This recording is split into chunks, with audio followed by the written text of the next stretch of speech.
Hello and welcome to the Oakland County Megacast. I'm Tyler Keefe in the studios of our flagship stations, 89.3 Lakes FM and Civic Center TV.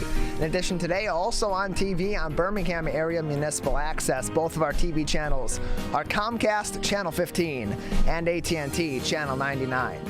We are on the radio, 89.3 Lakes FM, of course, and in Birmingham and the Bloomfield Hills area on 88.1 WBFH, The Biff.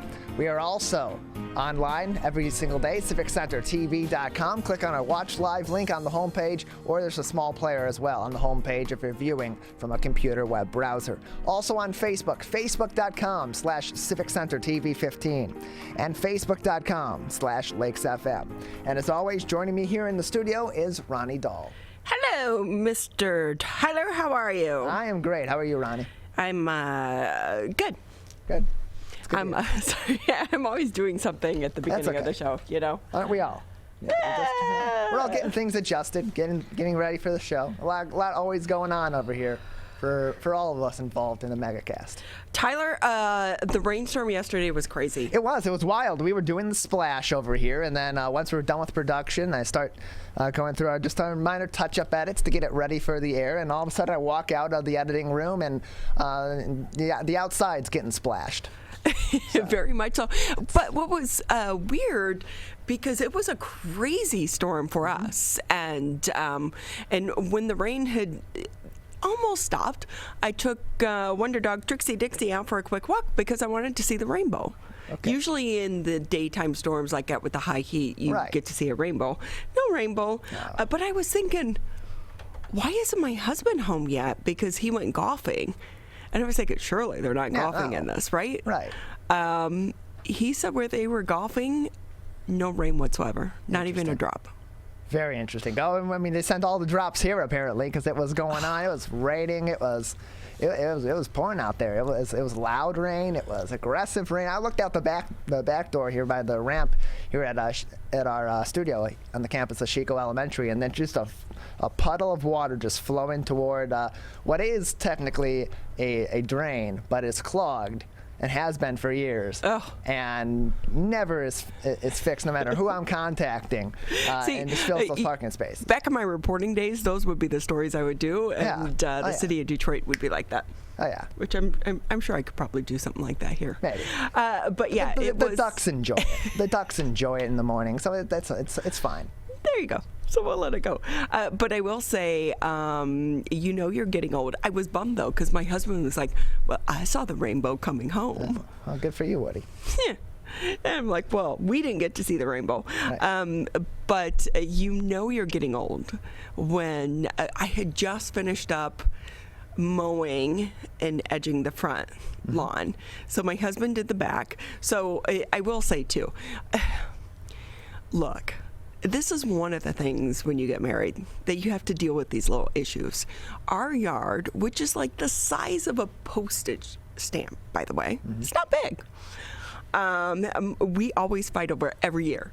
And when we first bought our house, we had the neighborhood kid do it. So we didn't even have a lawnmower for the first however many years. And then he went away to college. So my husband says, no, I'm going to go ahead and mow the lawn myself. Okay, it's not big. Right. He had never mowed a lawn in his life. Okay. And I was like, how old are you? Like, I was surprised. You never mowed a lawn. Okay. But we got an electric lawnmower that you plug in, which we're still using to this day. So you have the cord, and it's a pain in the butt, and you have to go back and forth and back and forth. But my husband feels like we had some areas of dead grass. So he puts down the grass seed and, the topsoil and this, that, and the other. And he has this, philosophy that you can't walk on it or mow it for weeks. Okay, I kind of get that for the first couple weeks, right? Sure. It's been a month. The grass was like almost up to my knees. I'm like, this is embarrassing, right? So, and then it was like, nope, can't mow it now because it's too hot. Okay. And then he'd point at the neighbor's yard. See, there's they mowed too short when and now it's hot and it's all burned up. Finally, I convinced him yesterday, hey, the rain is coming. We probably should go ahead and mow because then your grass right now is not getting any water because of the weeds. Like, we had flowers on top of our weeds, Tyler. And it won't be too hot because it's going to have all that rainwater on Exactly. it. Right? So he did the back because I, of course, would have mowed it too short, but left me the front and the sides and the edging and the cleanup and all of that. I had just finished when I started feeling the first raindrops. And then it was like, phew. It didn't take long. No. Yeah. But it's always crazy, though, when you have other people in this area and you call them and they're like, well, it's not raining here. Yeah, hell, it doesn't seem too bad to me. Yeah, meanwhile, we got all the rain over here, no rainbow. We got scammed, Ronnie. We really did. Well, I did put out all my plants, though. They were up on the porch. I'm like, no. I'll have you get out there and get your water today. Exactly. So maybe they'll live another week. Maybe. Hey, Tyler, I don't know if you saw the story, because I always try to catch Good Morning America on my way in before as I'm getting ready and everything. And they had a story. It's not funny. I mean, it turned out great. But this lady, it was like her 30th birthday, and she's celebrating. And she has her dogs and a couple friends on this huge flamingo raft. Oh, okay. The big pink raft like mine, but hers was supersized. Mine is for one person, but they make them huge to fit like 3 or 4 people. Well, she was in Alaska, and the water is still cold there, and the wind whipped them out way too far. They had to have the Coast Guard come in and rescue them, not by boat, by helicopter. Oh, no. And so they had this great video of the, Coast Guard pilots over top, and then you have this big, huge mass pink flamingo. I'm sure she didn't name hers Flo. No. And them being rescued and hauled up. Even the dogs were rescued, and everyone is safe and happy and healthy. But Flo, that flamingo, did not survive either. Yeah, it's a bad time to be a floating flamingo on U.S. waters. Apparently, I feel like a boat rescue is a big step down in embarrassment than a helicopter rescue, especially when you're on camera in a giant flamingo. That certainly doesn't help. Then you got the escalation of a helicopter. It's just so dramatic. They did have an interview with the Coast Guard members, and they were all laughing. Oh, they're like, that's the first for us. Never seen a big old flamingo. Yeah. Yeah, that's got to be a great story for them. Not so much for the flamingo people that needed to be rescued in the middle of Alaskan waters. Yeah, I did see this huge duck raft over at Kroger, but it didn't have a price tag on it. And I will say, bless their hearts at Kroger, right down the road from us. But if you're going to make me do self-checkout, I need the discount. I want the employee discount because I'm working for you at that point in time. Yeah. I do not like going through the self-checkout, but if you're going to make me because you have no employees working, then sure, I should get the discount. Entice me to keep doing this, right? Yeah. Well, you have no option. Right, exactly. You have no option. So it's like, all right, entice me to keep coming here instead of somewhere else where I can get checked out. You know? Typically, I will say, a lot of times I won't go to Kroger because of that any longer, at least the one down the road. So, but they did have this huge duck raft, and it was like 9 feet wide, could fit these people. I was like, could you see it from the helicopter? Probably, and it would look cute. And then I wanted a price, couldn't find an employee to get a price. Oh. I don't have patience, so I walked out without the duck. Oh no! The duck is probably still sitting over there. So sad for the duck. I need a new raft. Hey, did you see, by the way, the U.S. Secretary of Education was in town yesterday? Yes. I missed that. He was visiting community colleges in Dearborn and Warren to encourage young people to get the COVID-19 vaccine and to highlight the Biden administration's effort to provide 2 years of free college. Just not free. Taxpayers will foot the bill. Cardona's first visit to Michigan included a stop at Henry Ford College when he toured the college's vaccine clinic and spoke to community members and college leaders. He also traveled to Macomb Community College for a tour with the U.S. Representative Andy Levin of Bloomfield Township.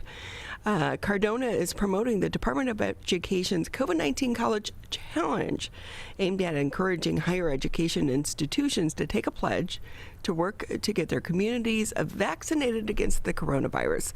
Already 350 colleges across the country have joined, including 9 community colleges and 2 tribal colleges in Michigan's 15 public universities. COVID-19 College Challenge is part of the national effort to make June a month of action and push the country toward President Joe Biden's goal of 70% of the U.S. adult population receiving at least one vaccine shot by July 4th. I don't think they're going to get there. Now, I don't think doing a challenge, so to speak, with college students is going to get them more enticed to get the vaccine. If they haven't done it already, I don't think putting a challenge and trying to have some virality, no pun intended, internet-wise or marketing-wise, whatever the case may be that they're trying to do with this, that's going to be effective. It's something cute and different to put a name on it, but I don't think it's like a lot of these other incentives. You may get a few more people to do it than maybe you would have before, and that's great, but it's not going to be this significant change that really changes the trajectory of the timeline that gets us to that 70% threshold, if at all. Hey, and U.S. Secretary, I don't know if you realize, but we're also in the summer months, and many colleges, especially community colleges, are still remote. Right, and on top of that, those that are in person, typically this season have a very, very small population of students that are on campus or anywhere near the campus. So even on top of that, you're doing this now? It doesn't make any sense. I will tell you, as a former PIO, sometimes I just shake my head at some of this stuff. Like, this would have been great 2 months ago. Right. Where was this 2 months ago, Secretary? Well, school's out. It's like, hey, let's do some big education event at an elementary school in the middle of July while the kids are still in school. No, the kids aren't in school. What are you doing? Come on. And put it under COVID, so we taxpayers get to foot the travel bill. Oh my. But the good news is coronavirus case counts have plummeted here in the state of Michigan to a level less seen in July 2020, as the percentage of Michiganders 16 and older who have gotten at least one dose of the COVID-19 vaccine approaches 60%. Hospitalizations from the virus also are down, dropping 83% since the peak of the last surge here in the state of Michigan. April 19th, 4,200 people were hospitalized statewide with confirmed cases of COVID-19. That's according to the state health department data. By Monday, that number had fallen to just 707. Beaumont Health, the COVID-19 patient census dropped Tuesday below 100 for the first time in nearly a year. So Michigan's downward coronavirus trajectory, with a 7-day case rate of just 12.4 per 100,000 population, follows a trend being seen across the entire United States. Could we be on the backside of this pandemic? It's certainly looking that way, especially here in Michigan. That surge, of course, just a couple of months shy of where it was really at its biggest peak. Now, nearly 2 months later from the date provided in this article, April 19th, 83% drop in cases is significant. We're seeing cases that are peaking really at their highest during the week in the low hundreds, as opposed to in the mid 1500s to 2,000 plus cases that we were seeing regularly over the course of that surge. So certainly looking like things are going in the right direction and continuing in the right direction here in the state of Michigan in terms of avoiding new cases, and as vaccination rates continue to slowly trickle forward. The governor is pitching a big expansion of Michigan's free preschool for 4-year-olds. Governor Gretchen Whitmer proposed a massive expansion to the state's taxpayer-funded preschool program Tuesday, which could eventually offer free preschool to an additional 17,000 Michigan 4-year-olds. The proposal was a $405 million infusion over 3 years to the Great Start Readiness Program, which offers a preschool to 4-year-olds from low to moderate income families. It currently operates on an annual $237 million budget. So the money would be a combination of the federal COVID relief funds and cash from the state's school aid fund. After 3 years, when the proposal was fully phased in, the expansion would cost the state an estimated $150 million annually. We do know that healthcare has been such a huge issue throughout COVID-19 and this pandemic. And so this is kind of one way to start to address that. But again, we have to remember when we're talking about some of these COVID dollars, talking with some of our superintendents, they're saying we can't really use this money to hire additional staff because the money's going to go away eventually. Right. So you need to have a plan in place to address that, post COVID-19 and those dollars. So the additional funds would guarantee enough classroom seats for every eligible 4-year-old whose family chooses to participate. Eligibility guidelines will remain the same. Children from families earning up to 250% of the federal poverty line, which is just over $66,000 for a family of 4. Hopefully we do come up with a solution to childcare. I really think at the end of the day, this is on some of the companies as well. Yeah. Some of the bigger companies have already addressed this issue and for years, because they do know one thing: when you have some of these benefits. I have a girlfriend who worked at Google, and their benefits are really amazing. And one of their things was, in the long run, it's cheaper for us because we can attract the highest talent, but also keep them, because we know every time we have to hire a new employee, it's not only the cost of searching out that new employee and getting them on board, but also the downturn in productivity to get them trained and up to speed in the meantime. Yeah, and childcare is something that's become even more of a hot button issue over the course of this pandemic, as people have been working at home, and even more so as people have been returning to work. No matter what point during the pandemic they were returning to the office on a partial basis, or now as things are starting to open back up regularly and they'll be back in the office on a more regular basis, and people are seeking to be at home partially because then they can address their childcare needs a little easier. So having programs like this in place is great. The concern that does come with this is a lot of these dollars that are going towards this program are, as you said, those federal relief COVID dollars that have, in this case, put Michigan's budget for next year into a surplus, but that's going to go away after a year because those COVID relief bucks are not cyclical. They're a one-year thing. So the biggest concern with this program is when you put it in place, taking it away is going to have a big effect on those families afterward if this can no longer be afforded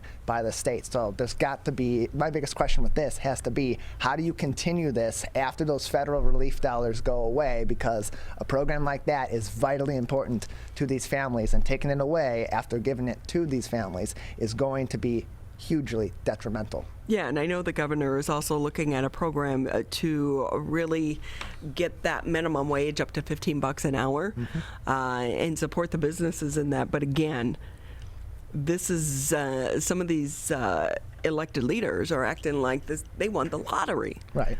But we have to pay this money back. And so if you I've worked for the federal government. I know how it works. It's that use it or lose it mentality. Right. But at the end of the day, it's also taxpayers. So if you're going to be using it, let's do it responsibly as well. Because I will say one thing with so many of these programs, it gets lost at the top. Some of these people get the contracts, and then the amount of money that is spent and the percentage and actually administering the program, a lot of it doesn't really trickle down to long-lasting impact on some of our communities and the people that need it the most. Yeah, and so there's got to be some care here with these dollars. Well, they're going out, especially, but even more importantly after the fact, because this is going to have to be paid back by the tax-paying public, because these programs that may be put in place because of this influx of cash coming from the federal government relief programs, eventually that money is going to run out. Eventually that money isn't going to be coming back because it's not cyclical, and these programs that may be put in place are not necessarily going to be permanent. And if they are going to be permanent, something has to be there in order to fund them going forward. So with that, you can always find the latest headlines. Go to civiccentertv.com, click on coronavirus. That's where you'll find the latest headlines. At the top of the page, we also have direct links to some of the resources, including the state of Michigan, the CDC, and Oakland County as well. With that, we'll take a quick break. When we come back on this Wednesday, it is Wednesday. Yes, it is Wednesday. That's correct. It's hump day. It is. So with that, on the Wednesday edition of the Megacast, when we come back here in the 10 o'clock hour, next we'll be speaking with Julie Moore over at the West Bloomfield Public Library to talk a little bit about their summer There we go. Oh, boy. reading program. Excuse me. Bless me. Studio. As well as after that, we'll also be speaking with the president over at the Flagstar Strand Theatre. That's all coming up here in the 10 o'clock hour of the Megacast. Motorcyclists are hard to see. To keep everyone safer, it's important to always look for them and know where most crashes occur. 84% of motorcycle and vehicle crashes happen on streets, not highways. And most crashes with motorcyclists occur when vehicle drivers are turning left. So before turning, especially to the left, make sure you look for motorcyclists. Then look again. It could save a life.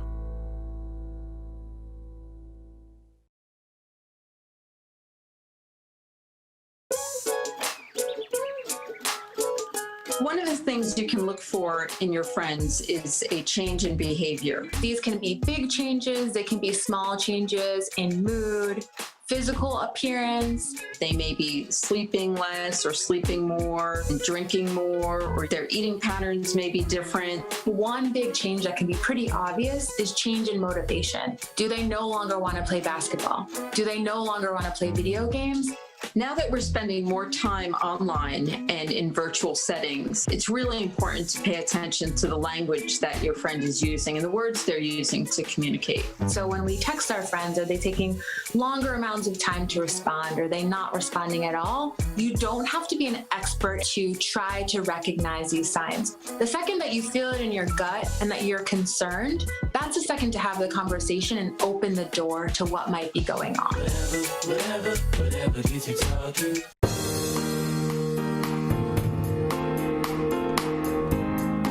We want to say thank you for taking time out of your Wednesday to be with us here on the Megacast. I'm Ronnie Dahl here in the station studios. There we go. It's been so easy to say home studio. The station studio alongside Mr. Tyler Keefe. Great to have you with us on this Wednesday. And Tyler, as you know, one of my favorite places to go, the West Bloomfield Township Public Library. I remember moving here from North Carolina, and I was giddy when I walked into the library over here. Yeah, we got great facilities over here at the library and a lot of great programs as well for people of all ages. Oh my God, it was like, back in the day when I was still getting magazines. And so I canceled so many of my subscriptions when I moved here. And then you go in, it was like a wall of every magazine you could ever want to read. Mm-hmm. But next to that was this, fireplace. And they had the little snack area. I was like, of course. Spent a lot of time in that place. Of course. Yeah, it's a great place to go. But it's been a little bit different over the past year. But hopefully for so many kids, they have so many great reading programs over there for the little ones to get them engaged at an early age to enjoy reading. Julie Moore joins us now on the Megacast. She's the early childhood specialist over at the West Bloomfield Township Public Library. Hi, Julie. How are you? Hi, good morning. I'm well. How are you guys? We are great. For those that maybe have not been over there to the public library, because I love how when you go in and you're entering the children's zone. Yeah. Right? You make it so kid-friendly, but what's the past year been like for you and your team? The past year has really It's had its challenges, but it's had its many, many successes. And we definitely missed hanging out with our friends and our children as they come and they spend their time at the library. We were lucky enough to move a lot of our programs online so that we've been able to maintain some relationships with our families and our children, and they join us weekly for story times and special events, and so that's been a really good positive. And as we move forward and start slowly, reopening the library, we look forward to seeing them all come back and see those smiles on their faces soon. So with that, Julie, we should ask, what's this summer looking like? Are you planning on more in-person events? So not yet. At this time, our summer reading program events are still running virtually. So they are still planned. We are running a part 1 and a part 2 of summer reading, so that is possible to change midsummer. But at this part, we are starting virtually. So that said, this weekend is actually our summer reading launch, and we will be online hosting the Madcap Puppets as they present Jack and the Gentle Giant, and that will kind of set us off to start the reading program for the summer. Because we should point out that for so many kids, they cannot get vaccinated right now, and that really is kind of the big concern. As for some of us that don't have kids, we kind of forget about that side of this COVID-19 story, and it's still impacting so many people. But with that, when you say you go virtually, because the kids have already spent so much time online, how do you compete with that? Yeah, it certainly has its challenges. We try to really put thought and effort into what we're bringing online and making sure that that time that they're spending with us is as interactive and engaging as possible. So most performances and most activities that we have online are for our children to get up and dance and to sing and to be a part of the program that's going on. We have backpacks that they can check out for certain programs that have the materials that we'll use for that program at home with them, so that we can both, the whole group can engage in maybe tapping our rhythm sticks or, shaking our frogs for our songs. So that really helps keep them focused and engaged in what we're doing. So with that, Julie, we know that typically every summer, kids are sent home with the summer reading list to try to keep them engaged throughout the summer months. Is that kind of the same thing that's happening this year? Well, so this year, the summer reading program is kind of focusing a little more on your creative self and bringing back reading for some enjoyment. So this summer, we do have some recommended reading lists that will be available, but we are not asking children to read anything specific to be part of the summer reading program. They can choose whatever they want, how they want, on their different types of formats, and just try to get engaged. We have some both reading components and activity components that we'll be working on during the summer program. Julie Moore with us here on the Megacast. She's the early childhood specialist over at the West Bloomfield Township Public Library. And Julie, I'm looking at your shirt, Tails and Tales. It's very creative and cute. But I know that there was the program at one point in time where kids could come in and read to pets, dogs, to kind of comfort them. Right. So is that program kind of on hold right now? Tell us more about your shirt. Yeah, it is.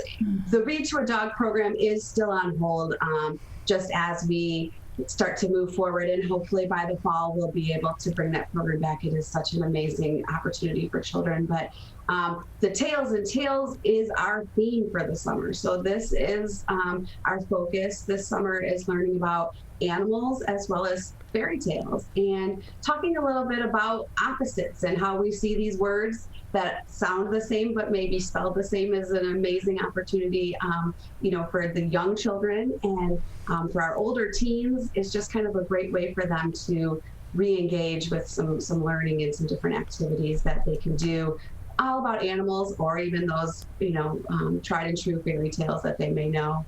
How creative is that? It must take a lot to come up with some of these programs.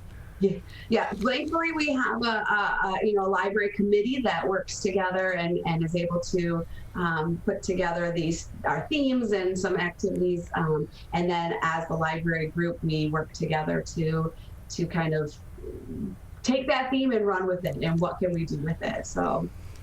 Well, we know so many parents, along with their kids, are exhausted after the past year and being remote, not remote, back remote, partial remote.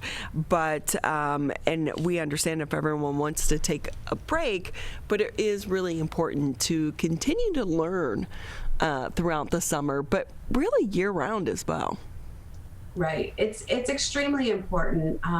We, in the schools, we hear a lot about the summer slide, and it's a buzzword that's been around for a while, but our children do tend to lose, a decent percentage of amount of information over the summer, starting back in the fall. At generally a 10 to 15% loss is not uncommon, and so taking part in the reading program really helps to engage those senses and that learning all summer, so that they go back and they're still maintaining that. And we've done surveys throughout the years of our families and our parents that have taken part in summer reading. And our past survey, we had a 93% of our parents felt that their kids maintained or increased their reading level throughout the summer just by taking part of summer reading. So it's super easy. It is not something hard. It is not something that we want children to be afraid of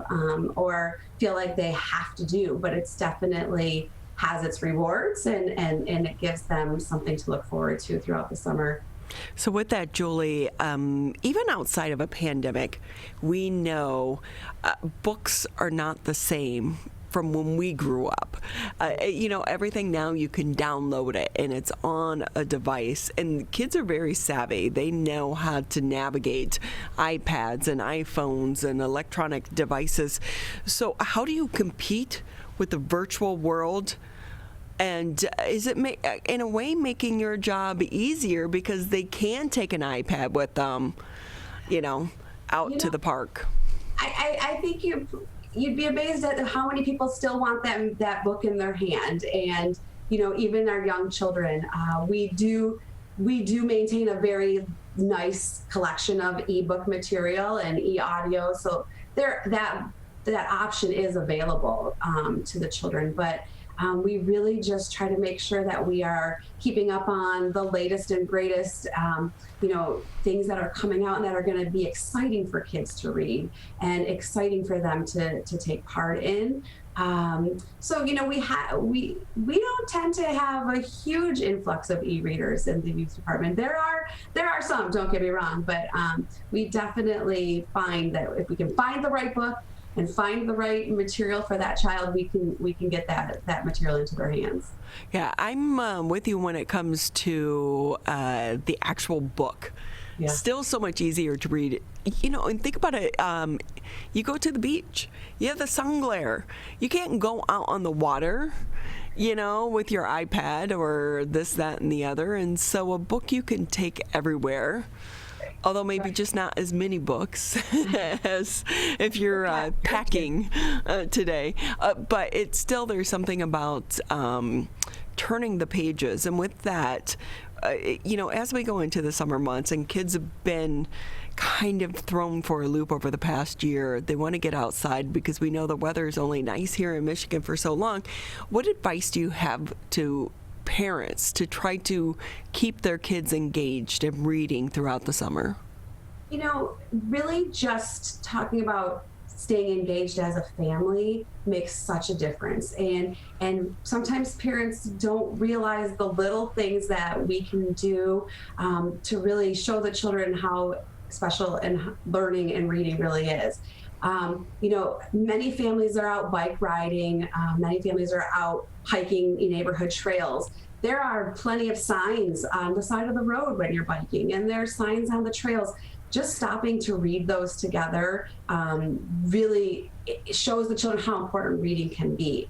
And if parents and caregivers alike, with children, are doing the same things that they're modeling great reading behavior, maybe picking up books or writing lists and kind of showing them how reading, how that can help them through their life, they'll really have a benefit to their child because they'll see that modeling in front of them. And with that as well, it's been interesting for me as an adult. I've always been an avid reader since I was a little kid. But my husband, to this day, he's a comic book reader.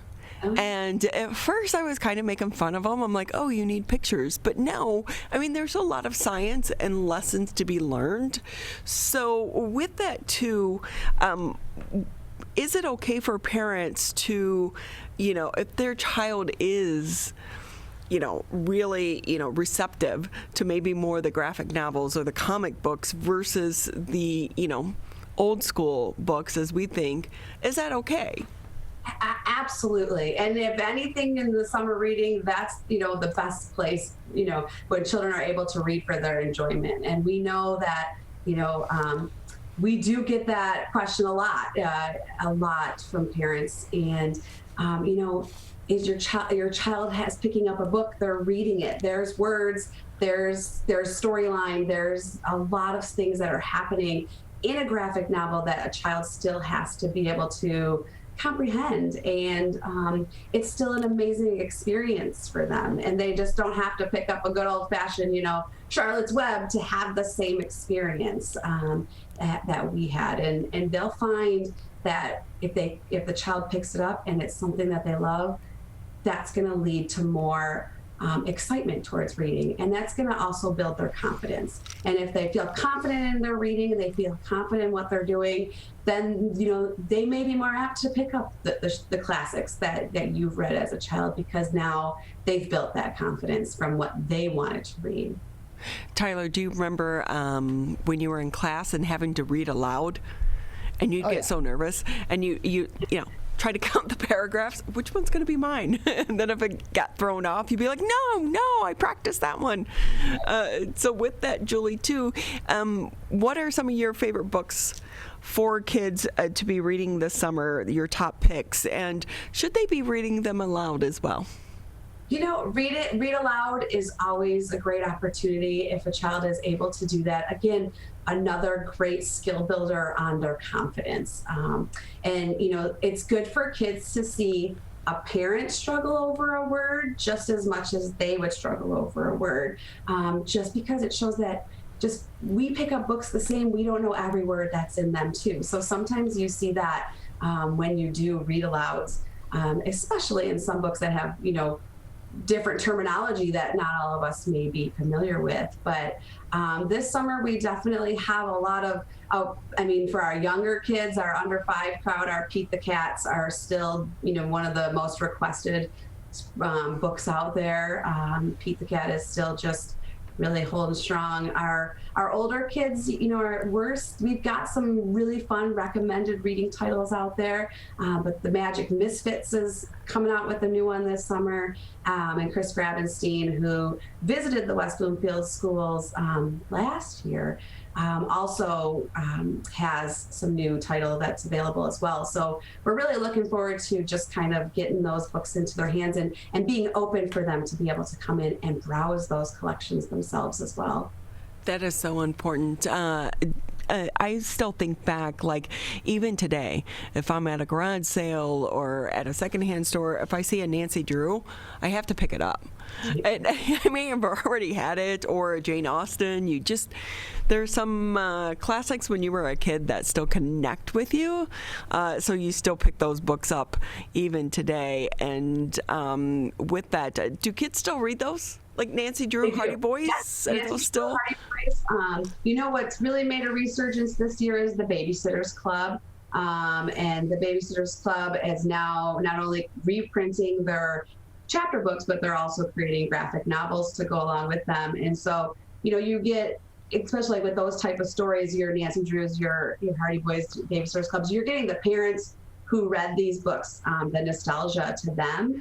And they're bringing that excitement to read that with their kids, because they remember picking up that Nancy Drew and just be like, what mystery is she going to get into today? And what excitement can we find in this story? And they've even rewritten some younger versions of the Nancy Drew with her Clue Crew so that, our younger readers can even enjoy them as well. So it is fun to see when the parents come in and they find that book, or they remember, I remember reading Charlotte's Web. It was such an amazing story.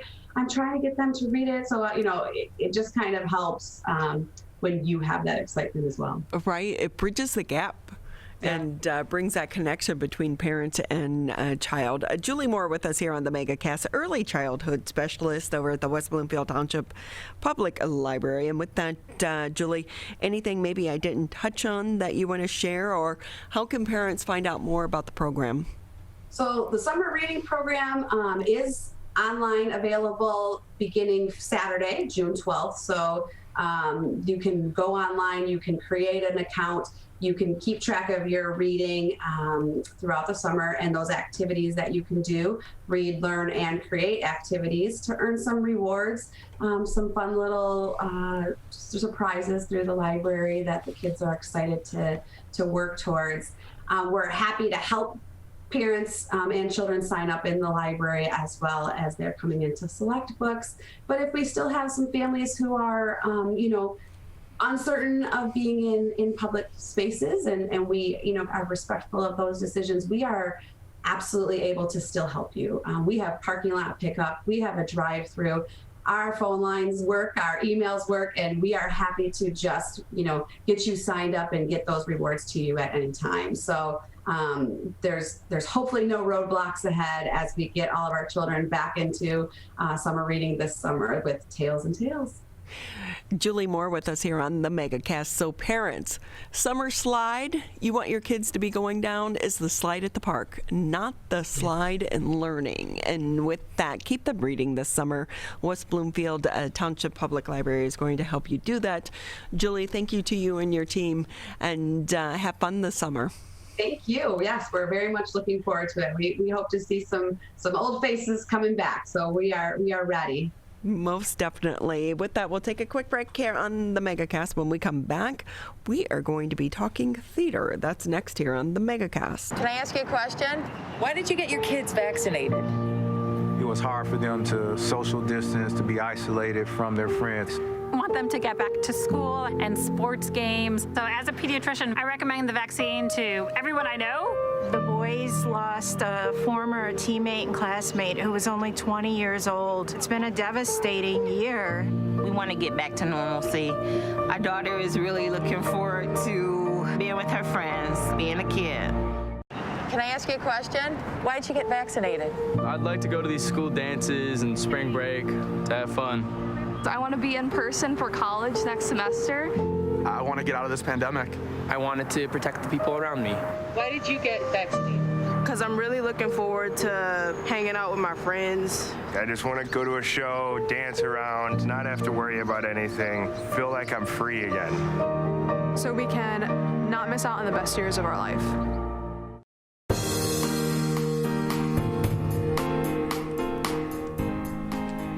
We want to say thank you for taking time out of your Wednesday to be with us here on the Megacast. As a reminder, you can always catch us Monday through Friday, 10 a.m. until noon live, Civic Center TV, Birmingham Area Municipal Access.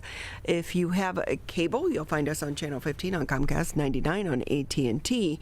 And you can also listen to us on the radio, 89.3 Lakes FM, 88.1 FM The Biff.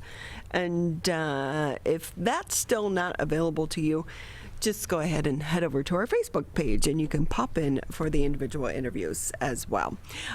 With that, I think one of the biggest things that so many of us missed throughout the pandemic that we really took for granted, live music and theater.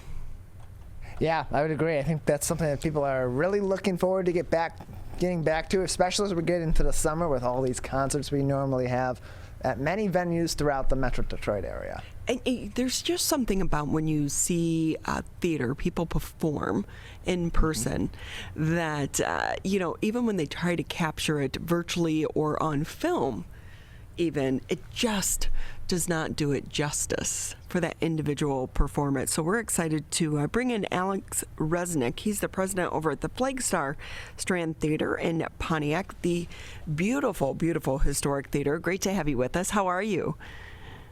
Hey, I'm doing well. How are you all doing? A tough year for you and your staff, and that's probably an understatement, right? Yeah, it really was. I mean, 2020 is not something that we saw coming at all. I actually started this job 4 days before the state shut down with COVID. And so, oh my gosh, bless your heart. Yeah, so talk about getting thrown into the fire, but we're here. We celebrated our 100-year anniversary in March, and so we were able to do that in partnership with the Oakland County Historical Society. And now we're getting shows back going. We're excited. But with that, Alex, if I can ask you, because you were new to the job, do you think it almost also kind of helped you because you came in with a different viewpoint? You didn't have that, this is the way we've always done it mentality of how to run the theater. Yeah, and we were lucky that we had a really small staff anyways. So we were able to be pretty nimble. And we just started looking for funds kind of anywhere we could. We started talking to folks that needed like very, very small rentals for Zoom meetings or for anything like that. And then we actually went to a couple churches that were getting started, and we were able to find some funds that way for rentals, things like that, to keep us afloat for a while. So we're so excited to hear that you have survived. I'm sure you don't want to, repeat this past year, but looking forward to the summer. And the good thing is we all are feeling a bit more hopeful this summer, especially with that July 1st, date right around the corner. Tell us about what is happening there at the theater with these dates and the restrictions loosening here in the state of Michigan. Yeah, so for the longest time, we were at the 300-person limit, and it didn't make sense for us to do any shows. It would cost us more to get an artist in than we wouldn't be able to make any money on it. So now we're at 50% capacity, which is 440, and so that makes a lot more sense now. We actually do have a show coming up on Saturday that we're really excited about. It's my first show that we sold tickets for, so I'm just jumping there's a lot to do still, but I just can't wait till Saturday because there's going to be people paying to get in the theater, and I'm excited. So tell us about the show. Yeah, so it's a Pontiac artist. His name is One Below. He's a hip hop artist. He's been around for years, and he's doing kind of like an artist's retrospective on the history of hip hop in Pontiac. And it's going to be very, very cool. It's going to be a 4-hour show, which is really long, but there's going to be a ton of different guest artists, a ton of Pontiac talent that's going to be on the stage, and a lot of people will be on the stage of the Strand for the first time. So we're really excited about it. But Alex, looking at that, and as your first big show, more than a year into your job, to have it be so local, really, it must be special to you. Oh, it absolutely is. It absolutely is. And when we were closed with COVID, I was just looking to help as many people as I could because we had a space that people could use. And so I really dove into the local community and said, hey, what do you all need from the building? How can we partner together? And we took that and we did a couple of different small business expos in the building to help support small businesses. And from that came the relationship with One Below. And he's like, we need to do a concert here. And so we were able to make it work. It's been a really, really interesting ride because I definitely didn't think I was going to be almost a year and a half into to the job and be selling my first ticketed show. But we are where we are, so we're going to make it work. We're talking with Alex Resnik. He's the president over at the Flagstar Strand Theatre there in Pontiac. And with that, we're going forward because, as you mentioned, some of your funding really relies on rentals. So are you hopeful now that this next year you can put COVID behind and really start to focus on, letting people explore the theater and its beauty? Yeah, and there's going to be a slow ramp up to what people are going to be comfortable with indoors. And so we're advertising now for different corporate events for people to be doing employee appreciation or give back things here at the theater. We're also working with a couple of nonprofits to do some fundraisers, because the theater industry wasn't obviously the only industry hit hard by COVID, and nonprofits were hit really hard. And so we're trying to give folks a really cool opportunity to show their donors that they're still around, to get donations in, and to have a really cool experience here at the theater, and also support nonprofits. So yeah. So with that, Alex, as well, what's it been like for you and your staff to try to keep the theater up and running throughout this time? Because we do know that they were offering some types of grants, but not a lot, right. Not enough to cover the loss that you've had over the past year. Right. Yeah. So we did, when COVID hit, we had 3 on staff, and we had to furlough everybody. And we were able to get some PPP stuff that came through. The state of Michigan came through with a Save Our Stages grant that the Michigan venues asked for $10 million. We got $1.5 million, which is not what we asked for, but it's better than nothing. Right. And then we also got a grant from Oakland County to our nonprofit side that helped keep us afloat.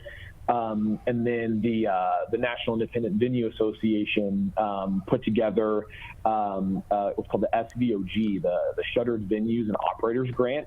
And that is billions of dollars that are going to shuttered venues all across the country. But the release of it has been a lot slower than we had hoped. So we're still waiting for that money, which is kind of frustrating, because right now, like I said, it's hard for us to pay for an artist to come in. We don't have that capital. So our ramp up to getting shows is delayed because we don't have that capital to get back moving. We're having trouble getting product in for food and drinks and things like that.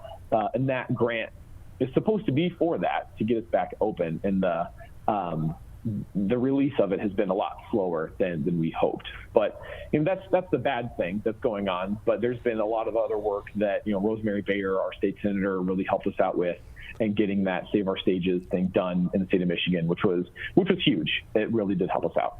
So with that, Alex, tell us a little bit about the collaboration that maybe wouldn't have happened had we not been in the middle of the pandemic, and some of the relationships that you and your team have been able to build throughout the past year. Oh yeah, so we, like I said, we did the 2 expos. We did one for Black History Month and one for Women's History Month. It was all Black-owned businesses that came into our theater and were able to sell product. We had, I think, 3 food vendors in the building, and they all sold out of their food. So they were able to do that. We did a marquee concert where we actually shut down Saginaw Street right out in front of our building, and put 4 bands on top of our marquee, and had an outdoor concert. And so we were able to partner with Fillmore 13, Experimentation, Little Moe's, the Green Room Cafe, and Liberty Bar, to have their vendors down, to have food down here for all of the different folks. There's like 300 and some odd people that came through that day. But those partnerships, it's hard to forge those when you're running around like a chicken with your head cut off and not knowing what's next. But when you have some time to really think and say, okay, well, who can we work with to help get through this? That was huge for us. Alex Resnik with us here on the Megacast. He's the president for the Flagstar Strand Theatre. Alex, I will say, like, for me, because I'm in Kego, and we've seen Pontiac kind of start this evolution, especially that downtown area, and then it kind of stalled for a while. There was so much hope. Pulte went in there, was tearing down some of the blighted homes. You had Slows building new restaurants, and then it stalled, and then COVID hit. But do you anticipate that we're going to start to see Pontiac emerge from this pandemic better than before? Because we do see companies such as Amazon going in. We have United Wholesale Mortgage and the M1 Concourse. So your next 100 years looking a little bit brighter than the past? Oh, absolutely. Yeah, it really is. And I think you hit the nail on the head with the M1 Concourse. I think that's really been one of the bigger bright spots in Pontiac over the last 5 years, because the things that they're doing there is unlike anything in the country. And, with COVID, the auto show was canceled, and now they're moving it to Pontiac. It's the first time it's been outside of Detroit in I don't know how many years. And so we're partnering with a bunch of different entities downtown to really put on a show for everybody who's going to be at the auto show at M1 Concourse. United Wholesale Mortgage is a huge company that has all the opportunity in the world to help Pontiac come back, and Pontiac neighborhoods and downtown Pontiac come back too. And then you talk about the social district that just got released for downtown Pontiac called the Circuit. So now people can take their drinks from restaurant to restaurant, from patio to patio, uninhibited, which is really, really cool, which is huge for us as an entertainment venue, which is huge for the Crowfoot as an entertainment venue, which is good for all the restaurants. They can have more seating outside and people can come and eat and feel safe. And then you have just all the different small partnerships around downtown that everyone's working together to really figure it out together and to, like you said, to make the next 100 years brighter than the last. That's for sure. So, Alex, I'm just thinking about you over the past year. Here you thought you were going in to run a theater. Instead, you become a grant expert, I would imagine. Yeah. But the good thing is those skills learned, you can carry on as well. But looking forward to the future, any other big acts that you're trying to book, but also just maybe some smaller theater acts as well? Yeah, so like you said earlier, a large part of our business is rentals. And so with COVID happening, a lot of smaller independent venues have shut down. And so we've been taking in some smaller theater type things with a couple musicals like that are going to be in here that aren't quite released yet. One of the things that I've been working on is to create partnerships with promoters and to really bring in high quality shows that the neighborhoods want and then the greater Oakland County community wants as well. So I don't have any names I can drop right now to be able to give, but there's some really cool things coming down the line that I'm really, really excited about. Well, and with that too, this is the opportunity, anyone out there listening, to try to join with you in the partnership, because I will say one thing that's happened over the past year, everyone is thinking outside the box. And those relationships have really resulted in some very unique and interesting collaboration projects. Yes, yeah, absolutely. And yeah, we had to think outside of our building over the summer, and that's why we did the marquee concert. And that's something that we're bringing this summer too. We've got one in August, again, possibly 2 shows in August for that. So it's been a lot of fun. So with that too, if people want to find out more information and continue to follow along, but also to help support your theater, because as you said, you celebrated 100 years in the middle of a pandemic, and I feel like you missed kind of your big splash. Yeah, and it was kind of a bummer, but it was a cool partnership we were able to make with the Oakland County Historical Society, which was really, really cool. But yeah, we're going to celebrate our birthday in December. For that, we're going to have a big show. I can't release who's going to be the act for that yet, but it's going to be really, really cool. And yeah, I mean, it's just been something that the Strand has been here for 100 years, and the last thing I wanted to do was on my first year close it. So I didn't want that to be my legacy, my family's legacy, but it's gonna be here for a long time. That's for sure. That would have been a tough act. I give you that, Alex. Alex Resnik with us here on the Megacast. He's the president over at the Flagstar Strand Theatre in downtown Pontiac. Alex, thank you again for taking time to be with us. Anything maybe I didn't touch on that you want to share before we say goodbye? Yeah, so you can check us out on our website. It's flagstarstrand.com. You can check out our list of shows there, get on our email list. We also have a Facebook page, Twitter account, Instagram page. It's all Flagstar Strand Theater. And yeah, I hope to see you all here at the theater very, very soon. And with that too, Alex, because you're younger, how important has social media been throughout this pandemic to try to keep the word out there about the theater? Yeah, it's really hard to create content when you're a live event space and there's no live events going on. Right. So we actually did like a riddle of the month, riddle of the week, where we would put a riddle on our marquee and then post a picture to Facebook. And then if you could solve the riddle, then you won 2 tickets. And we're actually going to start that up again here in the next couple of weeks.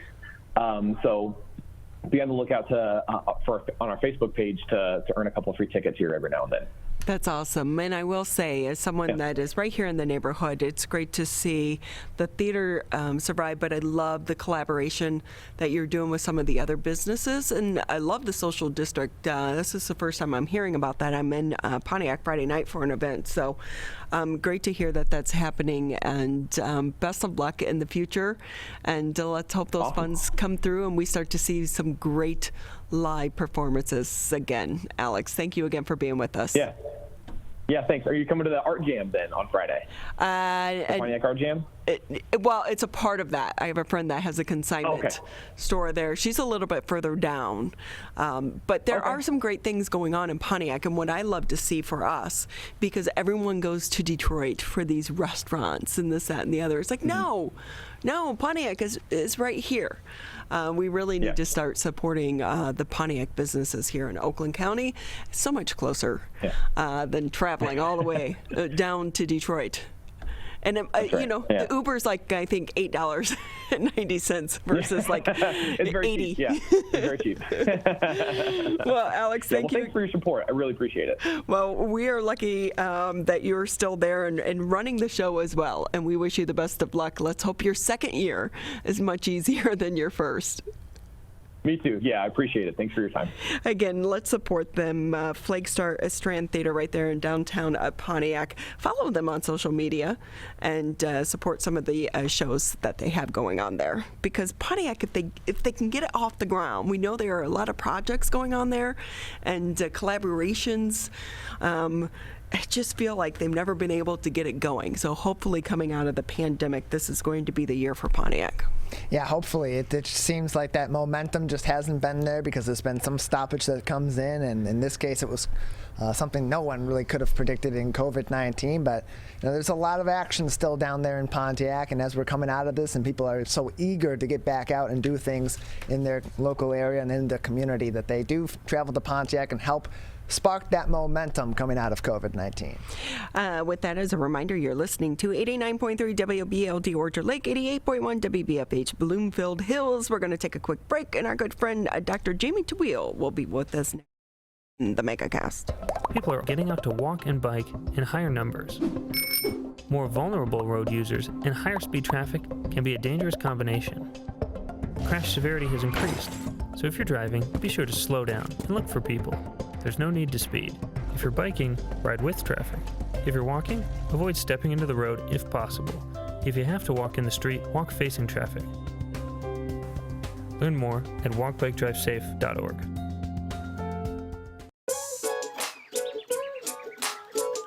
One of the things you can look for in your friends is a change in behavior. These can be big changes, they can be small changes in mood, physical appearance. They may be sleeping less or sleeping more, drinking more, or their eating patterns may be different. One big change that can be pretty obvious is change in motivation. Do they no longer want to play basketball? Do they no longer want to play video games? Now that we're spending more time online and in virtual settings, it's really important to pay attention to the language that your friend is using and the words they're using to communicate. So when we text our friends, are they taking longer amounts of time to respond? Are they not responding at all? You don't have to be an expert to try to recognize these signs. The second that you feel it in your gut and that you're concerned, that's the second to have the conversation and open the door to what might be going on. Whatever gets you talking.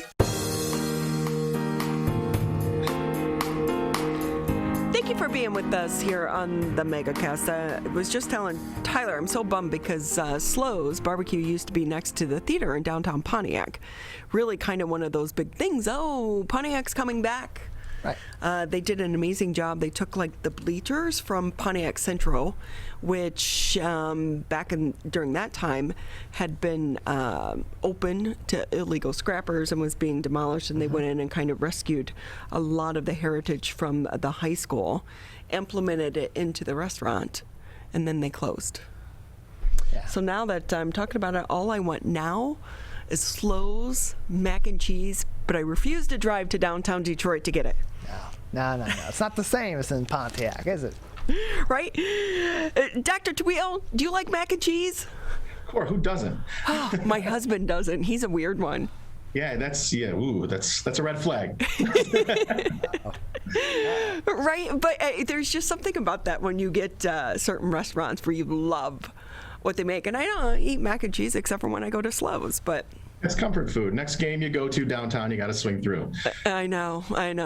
Yeah, you're right. Hey, but Dr. Taweel, how are you? Happy summer to you. Oh, thank you. I'm doing well. How's everybody over there? We're good, other than my allergies, sneezing and coughing all over Tyler. And he's like, could you go back to your home office? It's been insane with the allergies. Everybody's been having a hard time with them, myself included. The cottonwood, it looked like it was snowing in my backyard this past weekend. It's been much, and then all the pine pollen and all that fun stuff is like yellow dust over everything. It has been a doozy for allergies this year. Exactly. But again, I'd like to tell everyone I have allergies, not COVID. We're all good.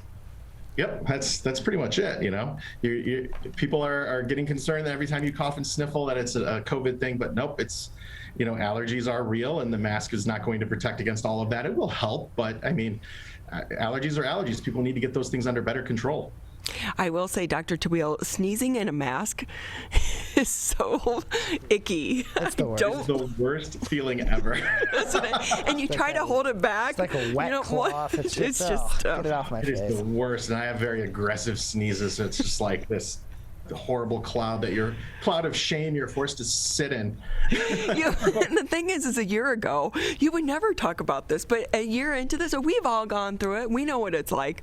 Everyone has sneezed in a mask at one point in time. It's the worst feeling. That plus masks with glasses. I mean, I feel bad for you.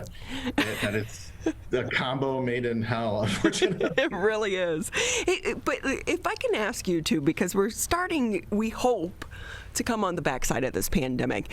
Is COVID at some point in time, do you think, will it go away? Because we don't hear anything about the bird flu any longer.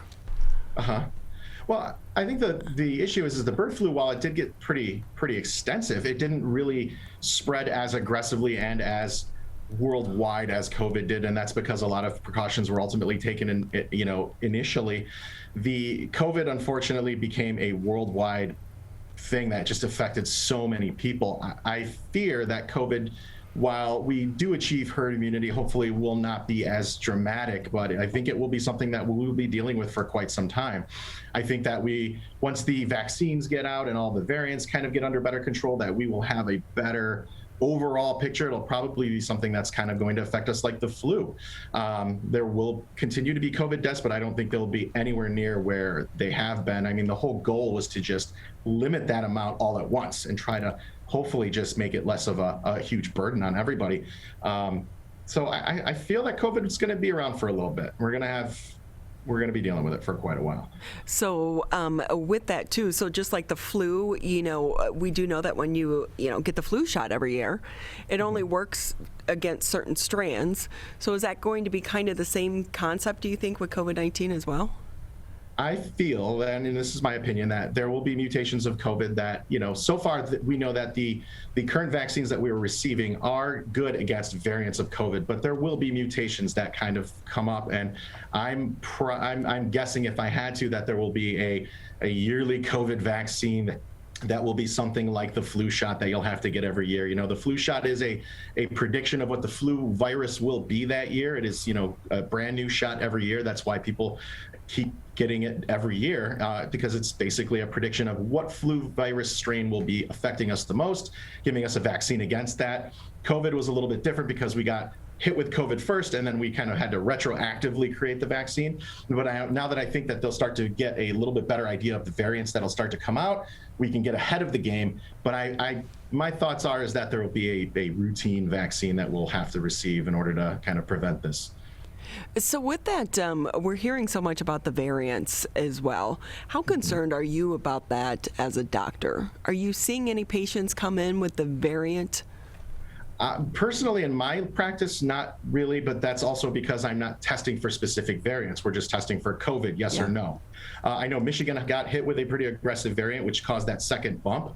I do know that the vaccines are creating a little bit more of a protection against those variants.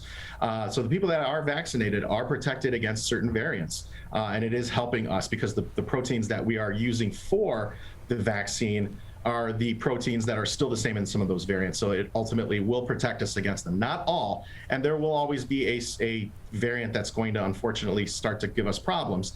But I have a feeling that we are, again, ahead of it now to the point where we can start to address these issues before they become significantly dangerous for us.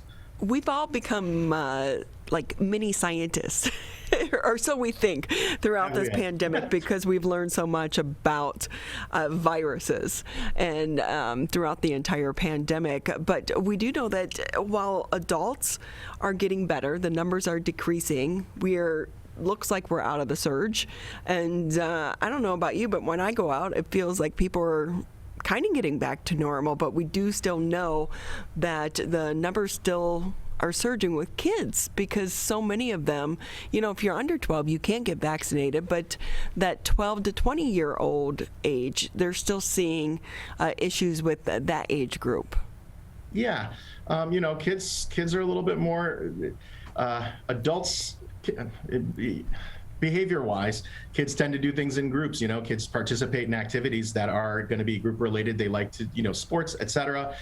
Kids tend to be a little bit more lax with rules. Not that they're breaking rules by any means, but kids tend to not be as aggressive or concerned about those things because they're kids, man. They're carefree. They tend to enjoy themselves, and they're still becoming people that have to form their habits. And again, the lack of vaccines has also created a bit of an issue. So I do expect to see that. Thankfully, the rate that the severity that it affects kids doesn't seem to be as significant as it is in adults. So that is one thing that we're pretty happy about. You also have to understand that kids are going to be compacted, buses, schools, etc. So that's going to be a little bit more of a higher risk for contracting COVID. Yeah, and I know that right now the only vaccine that's approved for that 12 to 15-year-old age is Pfizer. And I think, more parents would maybe be more receptive, or even kids, if it was only the one shot. It's hard enough to try to navigate kids and their schedules for one shot, let alone two. Yeah. One thing I also want to kind of mention is that parents tend to be a lot more protective about their kids than they are about themselves. So if parents have a little bit of reservation about the vaccine, when it comes to their kids, that reservation just goes up. So I do feel that there are a lot of parents that still have a lot of concerns about whether the vaccine is a safe bet for their children, specifically more so because it got approved a lot later in the game. So they're starting to wonder if, was there something that made it last that long before they approved it? And not necessarily. It was an emergency approval, and they just wanted to make sure that they were having appropriate studies for kids. They wanted to, approve for the general population first, and then they were going to move it on, and they did get it approved for children. But again, I can understand the reservation, and that might lead to lower rates of immunization in children as well. Tyler, I sure am glad I'm a pet parent. Yeah, so am I. But I will say, even when my dog gets her vaccines, she'll come home a little woozy and out of it for a couple of days. Yeah. So it impacts our pets too. It affects everybody. Your body mounts an immune response, and that makes you feel a little bit, I hear that all the time, like, oh, I got the flu shot and that gave me the flu. What it did was it gave you immunity, and that process of immunity is your body mounting up as if you were getting the flu, and then that becomes your immunity. So that malaise, that generalized feeling of sluggishness that you receive, and those headaches and low grade temperatures that you get immediately after a flu vaccine is a little bit more of your body just mounting that response, and a better way to protect yourself when the actual flu comes strolling along. I will say, Dr. Taweel, I don't know if it was crawling through all those abandoned buildings in the city of Detroit, which I've done more than my fair share of, and all that asbestos that I must have breathed in. I've been very lucky to not have gotten COVID. And trust me, it wasn't because of the precautions I was taking, or, really the flu. I don't get the flu either. I'm telling you, it's all that asbestos. It built up my immunity to all the crap that is in the air right now. This year, flu rates were pretty low, and I think that had a lot to do with COVID. because people were being a lot more cautious. People were also, the one thing is, while a lot of people were concerned about getting the COVID vaccine, flu vaccinations went up through the roof because people were saying, I don't want to get the COVID and the flu. So if I could lower my risk of getting the flu, maybe that'll help with COVID and things like that. So that played a bit of a role into it. I think testing for flu went down because people were more concerned whether or not they were just going to get COVID and leave it at that. If as long as I don't have COVID, I'm okay. I feel crummy, but it's not COVID. So there were just a lot of factors that played into it. But thankfully, the flu wasn't as aggressive as it was this year, which is awesome, because the last thing we wanted to deal with is, the flu and COVID hitting everybody at once. That would have been terrible. So with that, Dr. Taweel, are you a little concerned about next year? Because I would imagine people aren't going to be taking the precautions that they did this year. A mask mandate's not going to be in place. So could we see a surge in flu cases next year at flu season? I think we'll see a bump comparative to this year. I don't necessarily know if we'll see a surge. I do believe that people have been conditioned. I mean, we've been doing this for a year. I think everything's kind of standard practice now. So my contention is that people are going to maintain a little bit of precautions. They're going to social distance unconsciously rather than, I don't think it's going to be, look, let's be real. People are getting back into things and are feeling a lot more safer. So I do think people will do those things and get out there, and we will have the flu, and life will go on. These things will continue. We're going to see a bump in the flu comparative to last year, but I do think it won't be as aggressive or as severe, simply because I think we've all learned quite a lesson over this last year. And I don't think anyone wants to go back to, Zoom meetings for, PTA. It's just, I think we've all been so fatigued from this that an ounce of prevention is going to be well worth a pound of cure. Dr. Jamie Taweel with us here on the Megacast. He's the internal medicine specialist over at the Grand River Medical Associates. And Dr. Taweel, I will say one thing even I've noticed, and those around me as well, they are not being as cautious as we were in the beginning. It used to be like you wouldn't touch the shopping cart handle without, if you wore gloves, but then afterwards you were hand sanitizing, like to the max. And I guess that's a good thing, because now you see the store shelves are packed with hand sanitizers and disinfectant wipes and toilet paper. That one still boggles my mind. But are you concerned as a doctor that as we start to loosen these restrictions and also people are putting down their guard, that you and other doctors could start to see a bit of a surge going into the summer months? I think we might see a bump. I wouldn't call it a surge, but then again, this is all prediction. Although people are really relaxing on a lot of those things, a lot of people are still doing the things that they need to do. I still see people with these wet wipes. I still see, grocery stores with hand sanitizer next to the carts where people are still able to do it. A lot of businesses have actually become very proactive in that regards. They're starting to put sanitizer everywhere. I don't think I've gone to a restaurant yet that doesn't have a hand sanitizer next to the cash register when I'm picking up my to-go order, things like that. So I feel that we're going to get that. People are going to go out and going to do things. The more outside activities, as an aside, will probably lower that risk as opposed to winter. But I think that I've been to graduations parties for family members, and people are masking up still, and people are still distancing.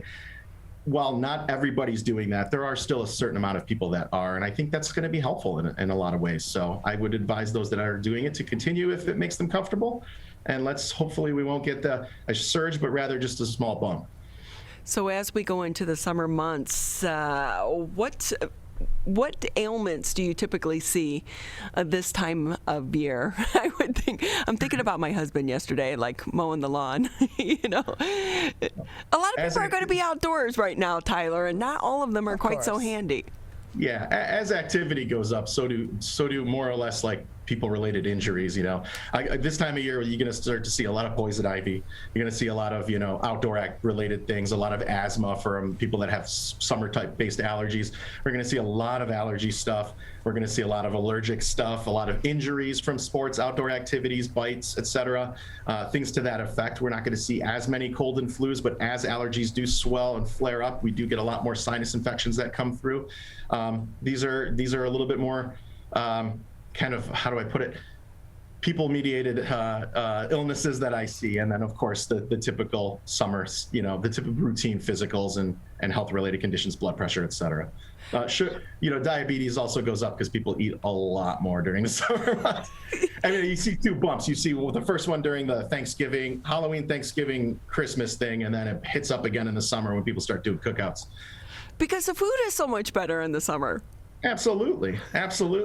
Can't go to slow, so we got to make it at our own house. Right, exactly. Hey, but with that, though, how do you know when to go to the doctor when you have some of these issues? Like, when is it severe enough that I really need to go see my primary care doctor, not an urgent care doctor, versus, just let it go and ice it and move on?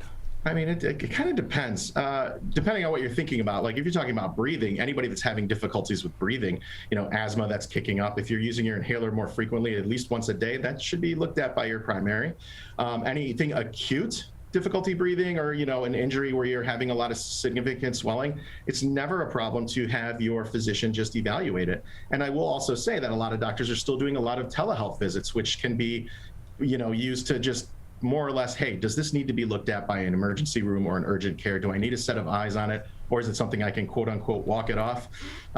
If something persists for a few days and is not getting better, persistence is always going to be an issue. So if things aren't improving, you want to get looked at. Anything acute, obviously, you want to rush to an urgent care. I hope I answered that question. You did. Okay. Which, be safe, not sorry. That's always a good motto to live by. People always say that, like, oh, I didn't want to bother you. You seem busy, and this is what I get paid to do. So I do want to make sure that people are being treated appropriately. I'd rather you go there I'd rather you be seen for something and be told it's nothing than to not be seen and figure out that it was something, because when it comes to emergencies or medical issues, the longer you wait, the worse things get. So, I'd rather someone just go, it's nothing, or at least call the office and just kind of give a quick description of the symptoms. Not every office is going to be good about that, but a lot of physicians have the ability to send questions through their electronic medical records. If they have a patient portal, they can send quick questions to it, can kind of go through a screen to see if there's anything that needs to be evaluated. Dr. Jamie Taweel with us here on the Megacast. Good doc, anything maybe I didn't ask that you want to share before we say goodbye? No, I see that you got Stacie René coming up. I know her well. She's an excellent person. Tell her I said hello. We will. Dr. Taweel with us here on the Megacast again, internal medicine specialist over at the Grand River Medical Associates. We wish you and your team a happy summer, and as always, we appreciate your time. Thank you very much. Have a great summer. And we'll take a quick break here on the Megacast. When we come back, as Dr. Taweel just said, Stacie René, motivational speaker, will be with us here on the Megacast. Today, it is easier than ever to join Michigan's Organ Donor Registry and help build a bridge of hope for organ, tissue, and eye donation. Just one person can potentially save or help improve the lives of up to 75 people. By joining, your legacy could be the gift of life. Sign up today at michigan.gov/SOS or at any of the more than 145 Secretary of State self-service stations located across Michigan. Be part of Michigan's Bridge of Hope by adding your name to the Organ Donor Registry. Who is struggling right now? I am. My son is. Many are struggling with anxiety, depression, and substance use. Before it becomes a crisis, reach out to MyCal, the Michigan Crisis and Access Line, for free confidential support 24/7. Available in the Upper Peninsula and Oakland County. Just call or text 1-844-44-MyCal or chat online at michigan.gov/MyCal. A message from the Michigan Department of Health and Human Services. Motorcyclists are hard to see.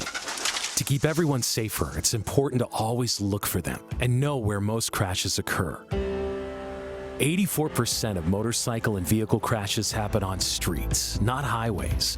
And most crashes with motorcyclists occur when vehicle drivers are turning left. So before turning, especially to the left, make sure you look for motorcyclists. Then look again. It could save a life.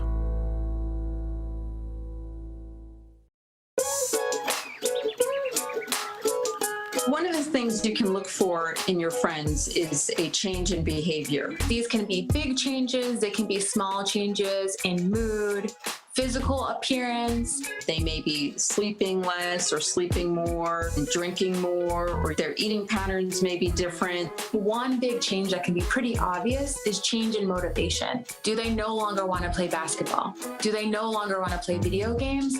Now that we're spending more time online and in virtual settings, it's really important to pay attention to the language that your friend is using and the words they're using to communicate. So when we text our friends, are they taking longer amounts of time to respond? Are they not responding at all? You don't have to be an expert to try to recognize these signs. The second that you feel it in your gut and that you're concerned, that's the second to have the conversation and open the door to what might be going on.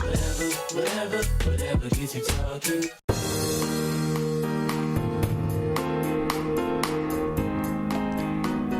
Great to have you with us here on the Megacast. I'm Ronnie Dahl here in the studios alongside the one, the only, Mr. Tyler Keefe. As a reminder, you can always catch us Monday through Friday, 10 a.m. until noon.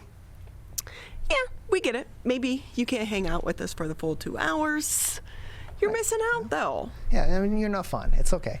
But you can still catch a lot of our interviews if you just go to civiccentertv.com, click on the Megacast. You can watch all the previous episodes, and I will say yesterday we had a great interview with Charlie LaDuff, yes, local journalist here who really took on the state of Michigan regarding their nursing home numbers and their deaths. So you want to listen to that interview. Also, if you go to the on-demand section, you can just catch the individual interviews as well. You don't have to scroll through the full Megacast. That goes all the way back to when you guys started the show. March 18th, 2020. Yes, Wednesday, March 18th. It's so long ago. And our next guest, she's been with us throughout the pandemic, guiding us throughout this crazy roller coaster, and it has been a roller coaster. Happy to bring in Stacie René. She's a motivational strategy speaker and a mindset life coach. Stacie, we miss you. How are you doing? Hi, so great to be back. Thank you so much. And yes, it's been, we're alive. So yeah, there's been hardships, but we're alive. We're breathing. We have things to do now. So it's been okay. So with that, Stacie, you've really been helping all of us throughout the pandemic because, as I said, it's been a roller coaster of our emotions. There's so many highs and lows and highs. And so with you, you have such good advice on everyone. We know we're going to have these highs and the lows, but it's how we respond to the life around us that really helps us get through it. So give us some of your wise words. During this time, and not even just this time, but anytime throughout the future and moving forward, this is what life is about, is the ups and downs. Has this one been a little crazy? Absolutely. But you know what? We're all going to be given a handful of things, sometimes one at a time, sometimes 2, sometimes 10, and it's all in how you handle the situation. So yes, we were not in control of what was happening in the past, but moving forward, you decided for the outcome, whether you were just going to be like, I'm not doing anything, I'm at home. Did we all gain a little bit of weight? The majority of us did. Yes, that was our choice in the outcome. Do I regret it? Totally. But the bottom line is these are all learning experiences. These are all learning lessons, and how you handle it is on you. And the biggest thing that I have noticed recently that has been brought to my attention is mind chatter. The mind chatter that we have in our heads, listen, we all have it. It's always going to be there. It's never going to go away. But wow, does it control us? Like, big time. That is so true. Yeah, and it can really it can throw you for a loop. Perfect example, this morning. I had, a lot to do. I was trying to get my daughter up, take her to school, and she wasn't going. I'm like, I have to be back in time. I've got another Zoom call. Let's get moving. She wouldn't. I'm like, all right. So on the way, I had this mind chatter of arguing with her in my head. I literally started getting stress in my neck. I looked at my heart rate. My heart rate was going up. I was getting more tense. I was driving like this. And she's just sitting over there, putting her makeup on. And I stopped. I'm like, whoa, I caught myself. And I mean, it was some pretty crazy conversation in there. And I said, stop, whoa. Cancel, clear, delete. And then I said, okay, breathe. And I breathed in twice, and I started to relax, because I'm trying to catch myself more with this mind chatter, because it really does take you down. You start to get funny things in your head that you don't control, and then you forget what's real and not real. And we do this with so many things in our life. And it's just a matter of catching it, stopping it, and redirecting your mind chatter, because with us having between 50 to 75,000 thoughts a day, do you know how much mind chatter you have going on? That's a lot. And too, Stacie, with that is we're feeding our mind with that mind chatter. So what we're telling ourselves, our body is really embracing what we're telling ourselves. Words matter, even if they're not said aloud. Exactly. And if you're sitting there looking in the mirror and saying, oh, look at this. I can't fit into my pants. I'm gaining weight. I'm looking worse and worse. Then guess what? You're going to get more of that, because that's what you're telling your mind. Your mind chatter is allowing that to happen. So when I went to the gym today, I did a little psyche on my brain. I was in this cycle class, which just totally is amazing, and it just kicks my butt. I don't have to think about anything. It's 30 minutes of just intense HIIT program. So she's telling me what to do, and in my head, I'm like, oh, I appreciate you, fat cells, but I just need you to disappear. Just go away from my body. I'm working you off right now. So I decided to have that kind of mind chatter instead of, oh my gosh, I can feel my belly on my legs, and this is horrible. When is this class going to be done? And I will tell you, by having a different kind of mindset, even in a workout or going to the whatever you're doing, it literally will change how you're in that moment, and the outcome of something taking forever, of your class taking forever, or whatever you're doing. I mean, I couldn't believe, I'm like, oh, it's time to get off already? Okay, here we go. Of course, I would love to run home and be like, did it come off? Did it come off? But I know it takes time. Yeah, it's so much harder to get off than to get on. That is so true when it comes to the LBSs. But Stacie, I will say, I was thinking about you this morning. So anyone who follows Stacie on social media, you're one of the best social media people out there. I think. Did I just hear you tell Larry that you were even recognized for that? Well, I did. I was a little surprised. I was looking through some stuff, and I got a message from a friend. They're like, holy crap, what? And I'm like, I looked, and it was the Detroit's Best of 2021 social media star. I was one of the winners. So I'm thrilled and excited. I appreciate everybody who voted for me, and to even know that it was out there as an option. Thank you. Thank you for believing in me, loving my messages, and feeling that it was important enough for Detroit Best 2021 to recognize me. Well, congratulations. And I will say it's well-deserved, because I know that you do such a good job of posting things and how you put the post together as well. I follow you on Instagram, but I was thinking about you this morning. I did not want to get out. And so I was like, yesterday it was all rainy, and usually I've been starting the run on the trail because I want to do the half marathon. So I'm trying to get my ankle back. And so, first I take the dog out, and she doesn't want to go. She's like, she didn't even want to get off the porch. And I'm like, come on, let's go out on the trail. You might see the deer. Let's have some fun. Took like 20 cookies to get her off, to even, get her around the block. So I dropped her off. And then I said, well, at this point, I'm dressed.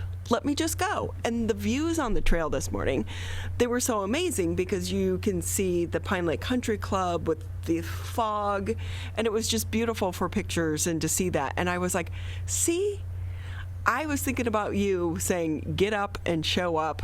Control-Alt-Delete when you, are starting to have negative thoughts.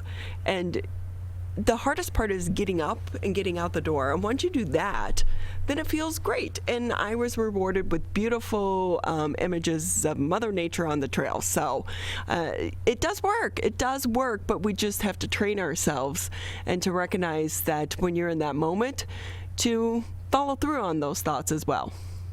And nobody can take that walk away from you. Nobody can take those miles that you put in. And the beautiful thing is you just made a memory for yourself. And that's what we need to understand. And so when we try and control our mind a little bit more and be more mindful, it's really a easy thing to do once you start catching yourself. So there's kind of two takeaways. If you were to take all of your mind chatter and treat them as a best friend, and literally have to, for one day, try this experiment. I dare you to. That'd be kind of cool to see if anyone does it. And literally anything of the mind chatter that comes out of your mind, talk it, say it out loud. Pretend it's your best friend. Would you want a best friend like that that's going to say all that stuff to you? I don't think so. So I dare you to try this experiment because it will blow your mind. It will also make you aware how much you are really turning your thoughts into negative and putting all these crazy things into your head. And you're kind of also being the voice of somebody else, right? And why are you doing that to yourself? All you're doing is driving yourself crazy for no reason at all. And the other thing is, you know, we all are faced with challenges, but think about this. If you had to get up every morning consistently, and if you did it for 1 year straight, and you could win $1 million, wouldn't you do it? Yeah, right? I would. I did it for 2 years. That's pretty easy. Yeah. But think about it. You can really do anything that you want. It's just in your own mind, whether you want to or not. And you have to look at the consequences of, I don't want to get up. I don't want to get up. Well, what are you doing? You're telling yourself, the mind chatter, I don't want to get up. Yep. I don't want to do it. Do you think anybody does? Right? But if you say, you know what, I'm going to get up. I'm going to get up. What are you going to do? You're going to get up. And that's the point about this mind chatter that we need to really stop, take control. Don't have a best friend that's going to tell you all these things because it doesn't work like that for us. I will say, for some reason, Alexa, all of a sudden, because I set the alarm to Alexa, is giving me these little motivational quotes when I get up. Like, the early bird gets the worm. You know? And I'm like, when did you start this? I know I didn't program this into you, Alexa. So, you know. She's taking it. But with that, though, we know for so many people, their day-to-day routine is going to be changing, Stacie, as, you know, the offices are starting to reopen and people are having to go back to the office. Right. What advice do you have for them? Because now is it good to try to start these new habits when you are forced to change your routine? Listen, life is ever changing.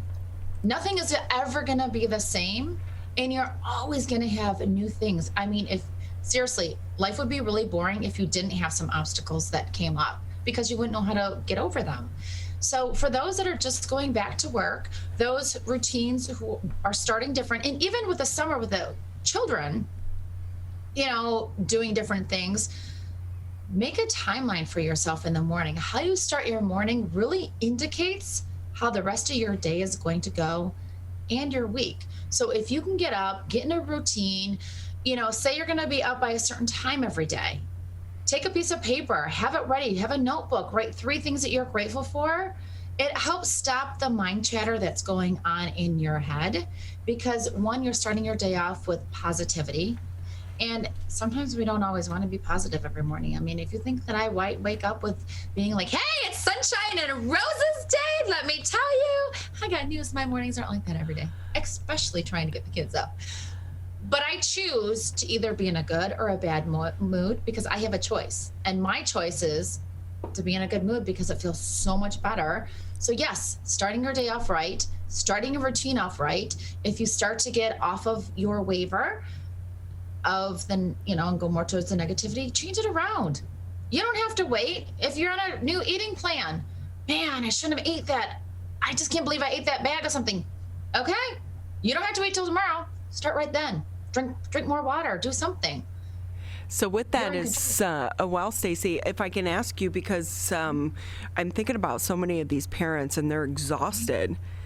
And for those that say they don't have any time, but would you recommend, or how important is it for them to maybe wake up 15, 20 minutes or 30 minutes before everyone else in the household to have those few minutes alone? So this is where a love-hate relationship comes in, and this is where the honesty comes. And you may not like this, but you'll love me later when you get your results, is not having enough time is just an excuse. The word, I'm really busy, is now the language that we say, hey, how are you? I'm really busy. We just say that as a natural way of talking. And you have to stop that. Stop saying I'm busy. You control your own calendar. Nobody else does. If you're too busy, learn the word no. And set your schedule the way that you want it to be. Stop being busy. And if you have to get up 10, 15 minutes earlier, wow, for it to change your day and you have that time for yourself. I just started a new, it's called 25-25-25. And one of my friends actually decided to do this. And I'm like, I'll do it with you. So we get up every morning, no matter what. I do it on my own. We text each other, 25 done.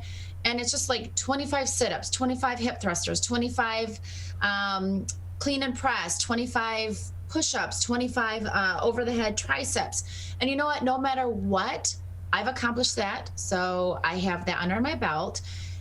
And there's no excuses. I stopped doing it for a while and I'm like, I haven't been doing it. And she's like, you haven't been? I'm like, no. But you know what? I got up the next day, actually later, and I'm like, I did it. I am in control. Nobody else. If you don't have time, that's on you. You don't have the schedule, that's on you. It's that fact. You make time. And if you have to remember, this is your house. If you have your house that you're taking care of, that you have the food in, that you have the bed that you sleep in, that is your house. Why are you taking care of that house more important than your own house? I really need to ask you. Because if this house isn't taken care of, your other house isn't going to succeed. Your family isn't going to succeed. You have to take care of yourself. Your house is number one. I really have to put that out there. Stacie René with us here on the Megacast, talking real talk with all of us here on this Wednesday. She's a motivational strategy speaker and mindset life coach. Stacie, we miss you. It's great to have you back on the show. Thanks. Great to be back. We're wishing you the best of the summer and all the happiness, especially this summer as it appears we're emerging from the pandemic and we can get back to somewhat of a normal life, we hope. Thank you so much. Have a fabulous rest of your day. Stacie René with us again, motivational strategy speaker. You can pick up her book on Amazon, but also follow her on social media. We'll take a quick break here on the Megacast, and when we come back, we'll be heading over to Oakland University. That's next here on the Megacast. Can I ask you a question? Why did you get your kids vaccinated? It was hard for them to social distance, to be isolated from their friends. I want them to get back to school and sports games. So as a pediatrician, I recommend the vaccine to everyone I know. The boys lost a former teammate and classmate who was only 20 years old. It's been a devastating year. We want to get back to normalcy. Our daughter is really looking forward to being with her friends, being a kid. Can I ask you a question? Why did you get vaccinated? I'd like to go to these school dances and spring break to have fun. I want to be in person for college next semester. I want to get out of this pandemic. I wanted to protect the people around me. Why did you get vaccinated? Because I'm really looking forward to hanging out with my friends. I just want to go to a show, dance around, not have to worry about anything, feel like I'm free again. So we can not miss out on the best years of our life.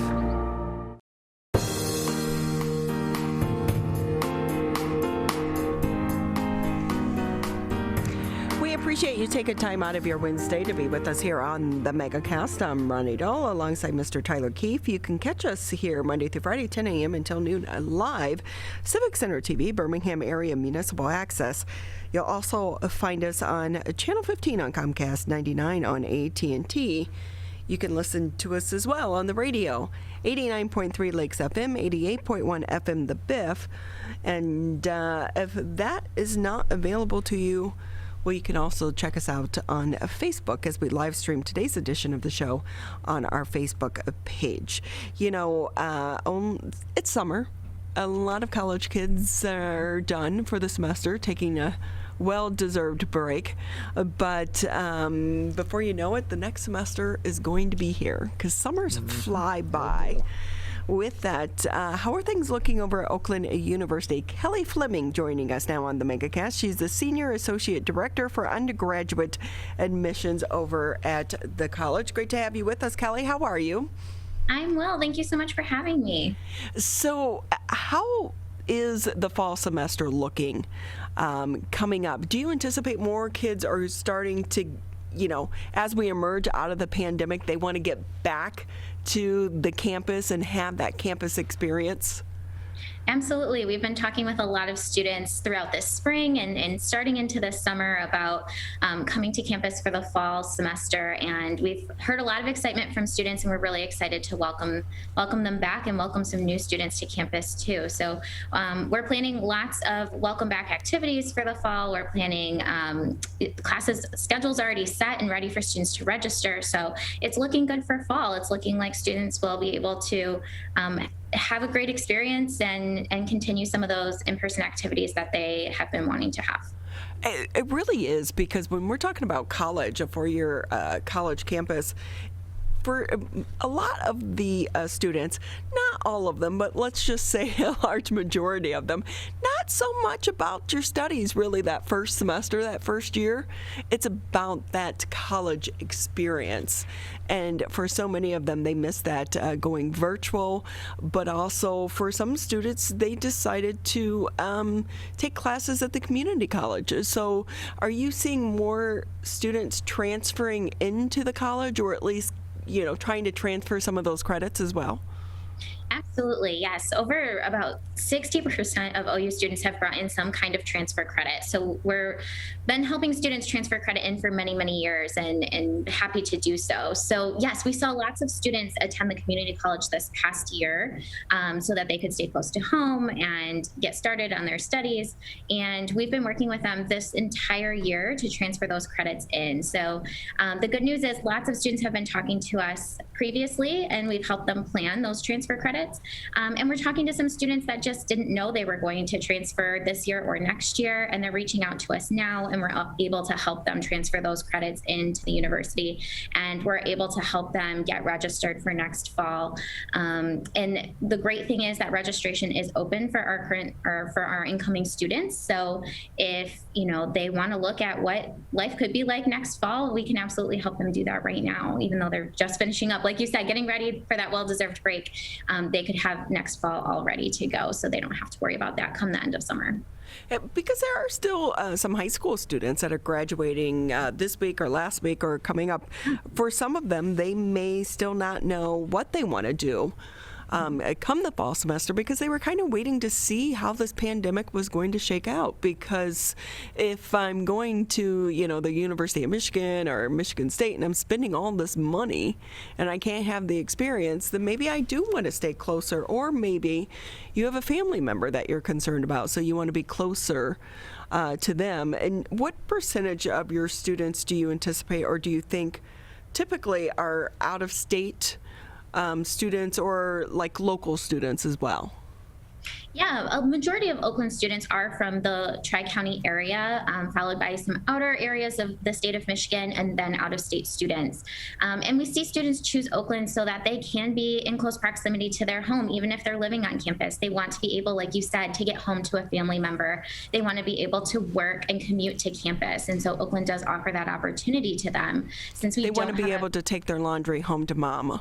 We know. Yeah, that's a great benefit. Why not? If you have the opportunity to. And many of our students are working students, so they may already have jobs in the local area and they want to be able to continue with that employer and build that relationship. And because we don't require that first year students live on campus, then we do offer that opportunity for them to continue their employment, help make some money towards paying for school, and then build connections on campus at the same time. And Kelly, I will say too, I remember when I first moved to this area, Oakland University, I feel like the college has really grown so much over the past 10, 15 years, and not just right there on campus, but in the programs that it's offering so many of the students as well. So do you think that's helping to attract more students to stay here at Oakland? Yeah, I think that's a great benefit for students, is that Oakland has been looking at what are the needs of the employers that we work so closely with. Employers love to hire OU students as interns and then upon graduation, because they can work throughout their time at Oakland. So they don't need to just train them for a couple months over the summer. If a student wants to continue that employment, they can. And so I think that's a great benefit to the OU student. And we have lots of working students on campus. And so we want to help them be able to build meaningful connections. As you mentioned, when we started talking, it's about the experience, right? We want them to find mentors and meet employers and gain some really valuable skills and enjoy their time with us while they're doing it. And we want to help them do that. And we do think we are very lucky to have so many community colleges here locally as well. How does that program work if I start at a community college and then try to transfer those credits into Oakland University? Yeah, great question. So we provide transfer guides to students, so we can meet with them virtually or in person and provide them with, the majors they're considering at the university and what credits could transfer right off the bat. We could say, if you're interested in these 3 majors, here are the exact credits you can transfer in from your local community college, and we can help you make that plan.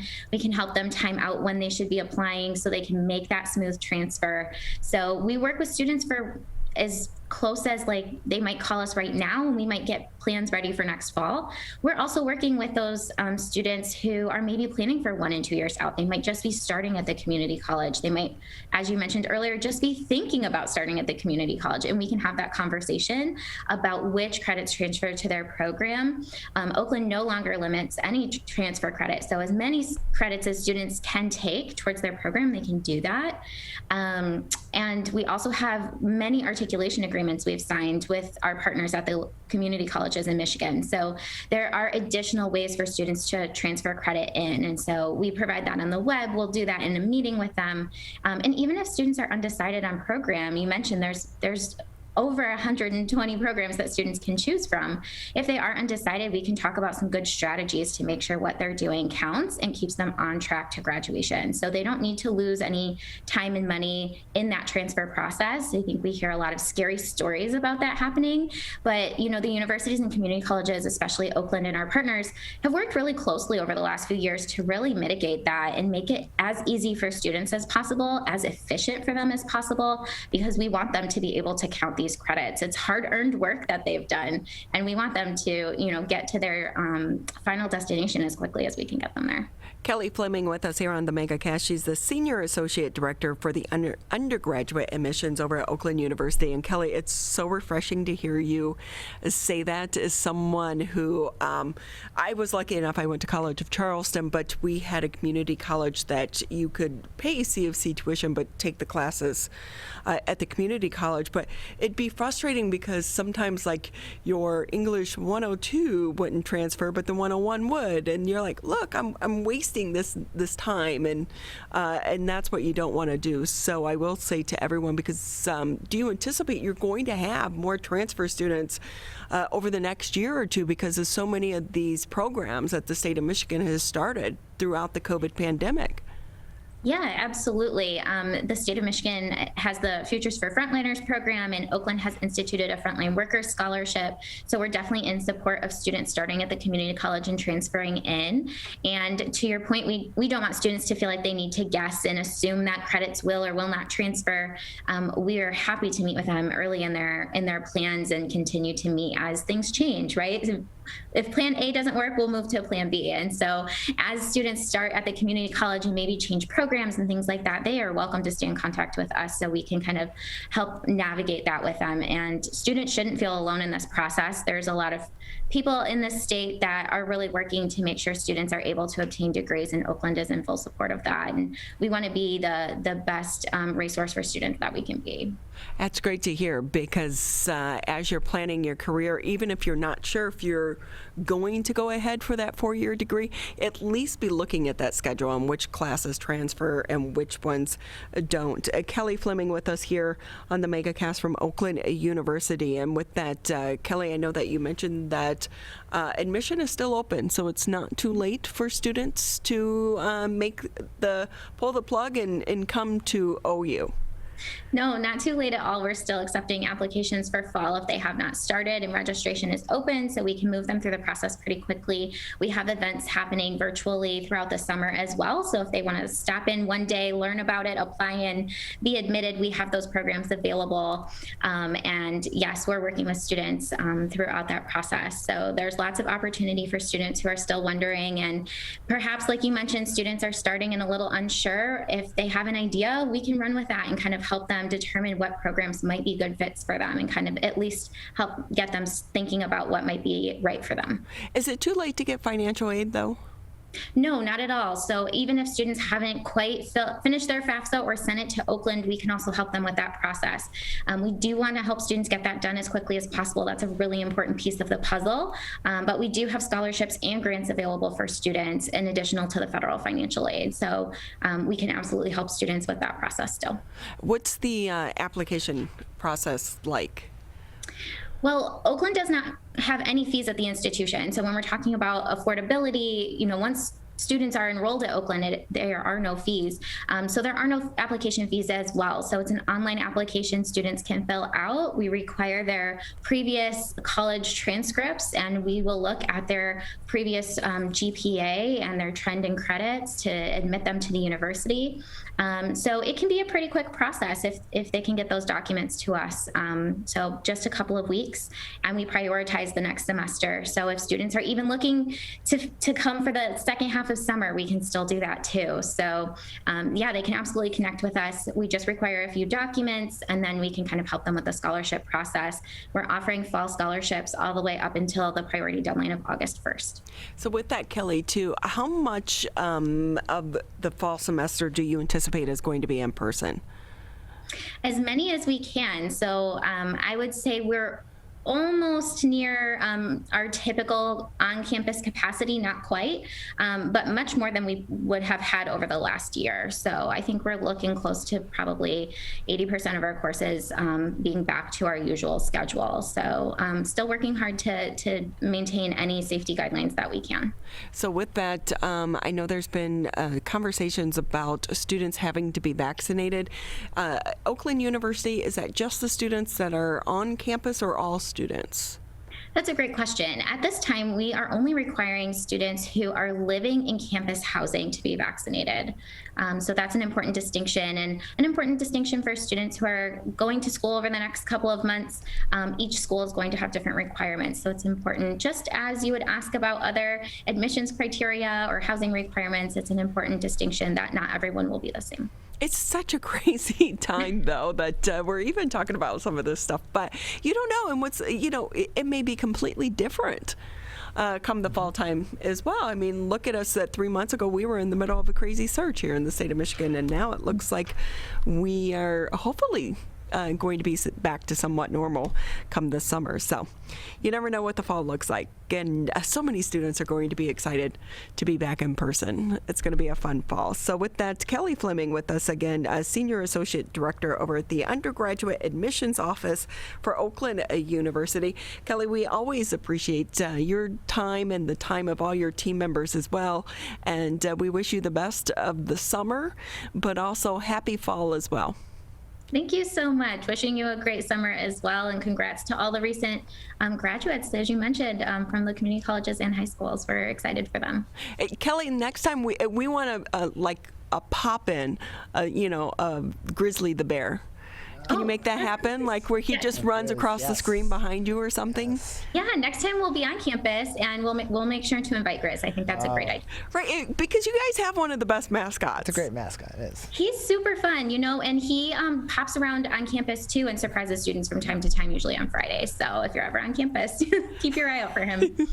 It's got to be warm in that suit, though. I will say that. But we so again appreciate your time, Kelly Fleming over at Oakland University. If you're still trying to figure out what to do with your career, but also so many adults, maybe you want to do a career path and start out with one class, two class. Dip your toes in the water. It's never too late to change a career path and to pick up new skills as well. It's not just about getting that degree. Maybe you just need a certificate or a refresher course, because college is not the same as back when I went through it, Tyler. Nope, it's very different, and especially now after COVID-19, it's only going to be getting more different as time goes on, Ronnie. Exactly. So with that, it's going to wrap it up for the Wednesday edition of the Megacast. We want to say thank you for taking time to be with us here on the Megacast. Thank you to Larry and Jake as well for all their help in getting the show on the air and helping us with all of the guests. It's hard to book so many guests in 1 week, but we appreciate their effort and their work. We'll be back here tomorrow starting at 10 a.m. bright and early here on the Oakland County Megacast.